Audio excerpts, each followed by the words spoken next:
Hi everyone, it's Shari here today, and I am going to be making this fun, fancy birthday box.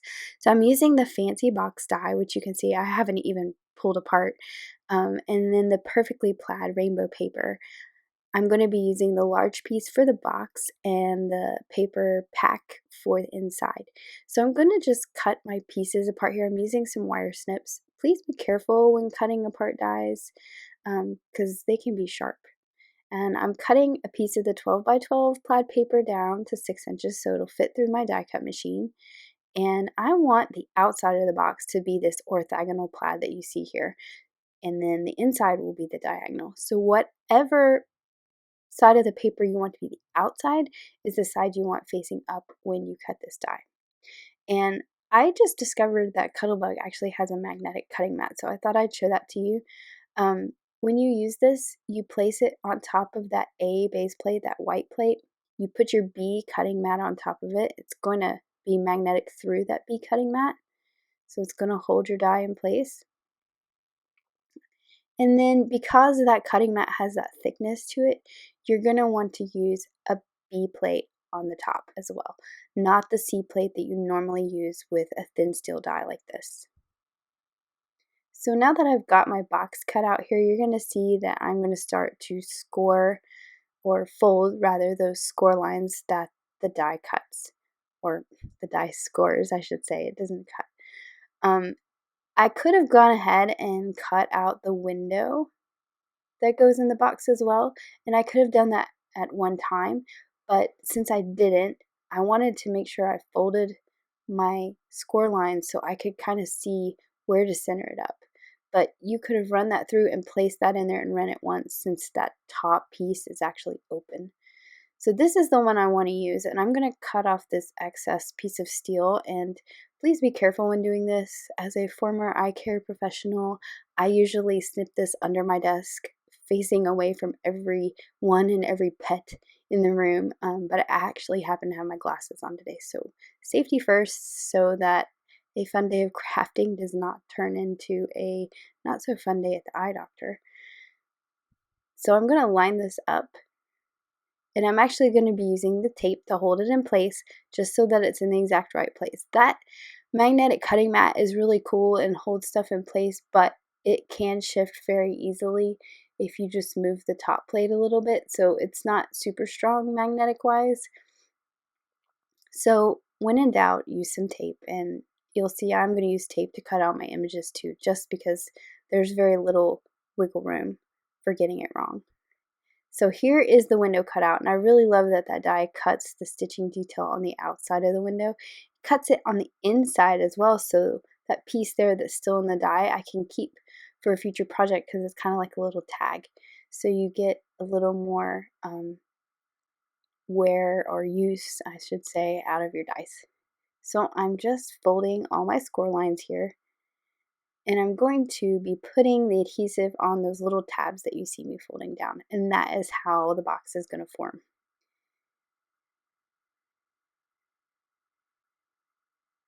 So I'm going to be using a super strong adhesive. I believe this is the Ultra adhesive by Scrapbook Adhesives, so it's supposed to hold really well, and I want to use that just a little bit on each of those little tabs.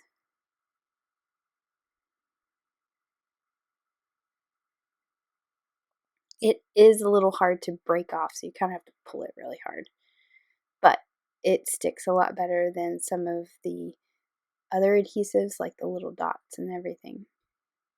So when you want a project like this that's a box to really stay together, this is the one I like to use. So you're just going to stick those to the front and the back of the box there, and then here is the box formed, so that's super easy there. Now the idea behind this project, to make it a little different, was to have a different plaid peeking through the window. So a different plaid actually in the bottom of the box, so that whatever's in the box, a gift card or candy or whatever, you don't see till you remove that thing that there's this different plaid with a sentiment in the bottom.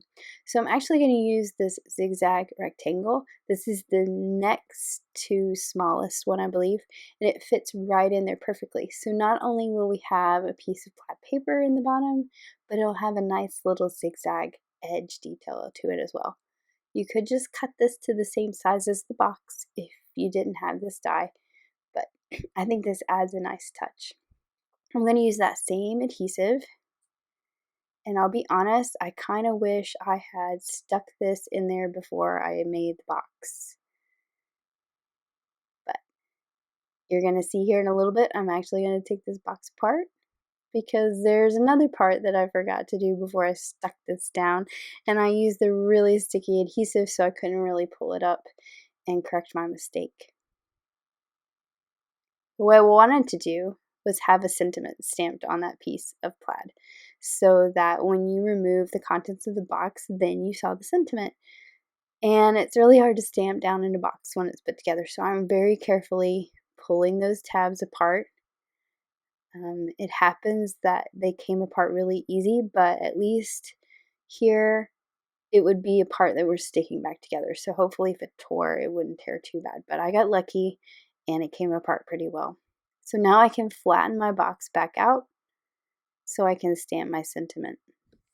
So I'm using the happy and the birthday from this year 2 mini set. I like the font of these and they're really nice and fat letters. So when I stamp it in some black ink, it's not going to get lost in that very busy rainbow plaid on the back. So I'm going to use some black licorice ink here, and I'm just going to stamp it right in the center of that rainbow plaid piece. This would have been a lot easier to do maybe if I'd done it before it was in the box. If you have trouble getting things straight, you want to stamp this maybe using a MISTI before you stick it in the box. But like I said, I made a couple mistakes, and these were the ways to go back and salvage my project. Now I'm cutting a piece of acetate with the same zigzag die, and I actually cut it with a piece of just scrap white cardstock behind it to keep it from picking up all the little shards of paper that happen to be on my cutting plates because they're pretty used. But this kept it nice and clean. And I'm just going to adhere it with some glue dots in each corner here. You could use some double-sided tape as well. Just whatever works for you. I just thought this might be the easiest. And then you don't have to cut it with a zigzag die. It's the same size, and so it kind of has a nice little edge detail on the inside of the box as well, since you will see that plastic when you open the box. Alright, so now for the cute little images to decorate. And I'm going to do this in super fast speed so you can see everything. I'm using the little dog from the Happy Halloween set. I just think that he's super cute and he's like my little Penny. But I'm going to make him a birthday dog. So now I'm going to use some of the pieces from Party Animal. And I'm going to stamp out a whole lot more than I actually use because I wasn't sure, which hat I wanted to use or which accessories. So I'm going to stamp out the hats. I'm going to stamp out the cake, the present, and the party horns. I'm also going to stamp out one of the little birds and the balloon as well.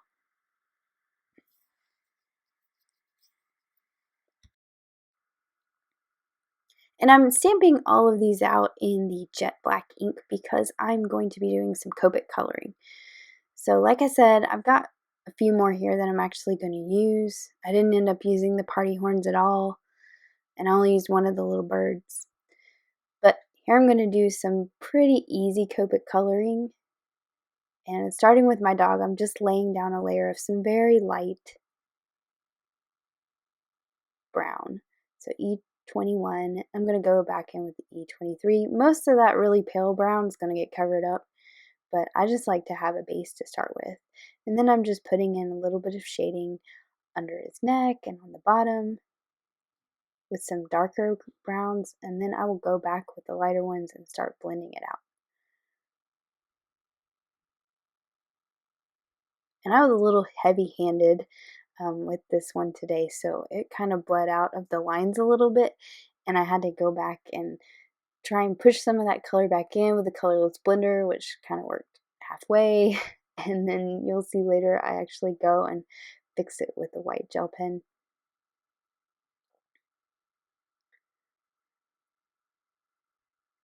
But very simple shading on the dog.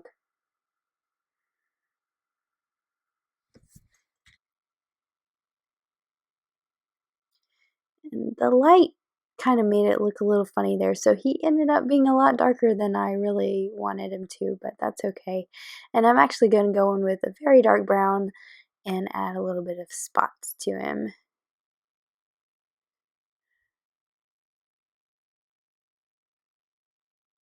Just for a little bit more interest.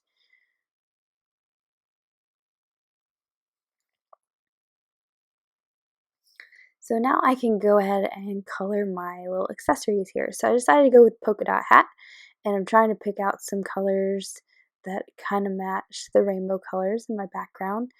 So I've got a purple, which is B15, excuse me, and then this YG23 for that very bright green. And here is where I'm trying to push that color back towards the dog because it kind of bled out past the lines slightly.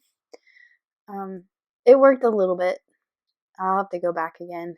I got an RV21 here. I'm going to make a pink balloon, RV23, just for a little bit of shading on the bottom. I didn't want my balloon to be too dark. I wanted him to kind of look still transparent. So,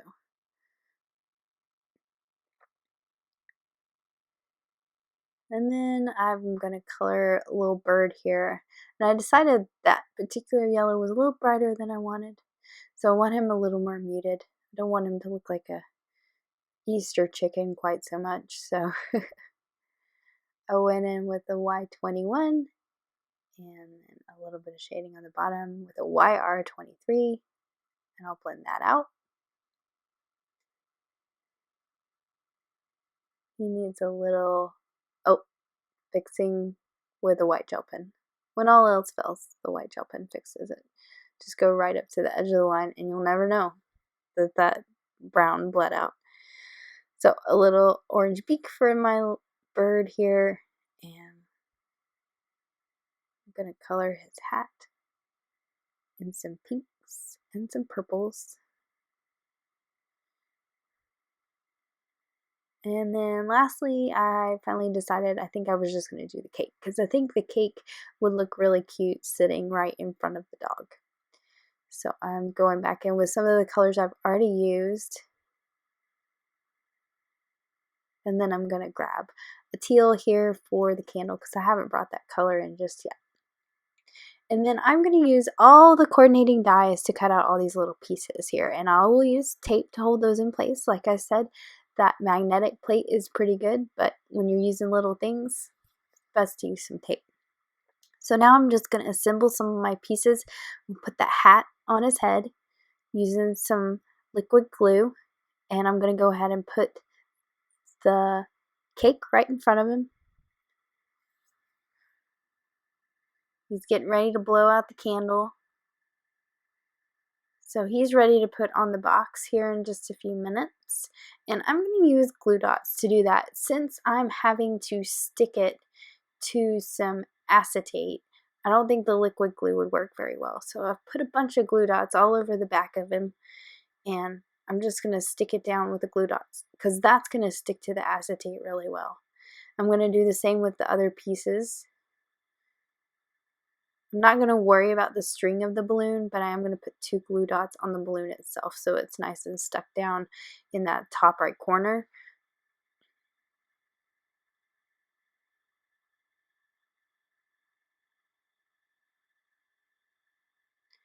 And then the little chicken, I guess I don't know if he's a chicken or a bird, whatever he is. I colored him yellow so he looks like a chicken. Put him down here in the corner. He's sort of holding the balloon, but not really. But just to balance it out. And that way they frame up the sentiment inside nicely. And I can't do anything without adding a little bit of shimmer. So some clear Spectrum Noir sparkle to the hats and the candle and the balloon. And then finally I added a glue dot to the top and a little bit of twine. and tied in a bow. And I'm going to trim the tails off so that they're not covering up my cute little images that I added here. And then that is the finished box.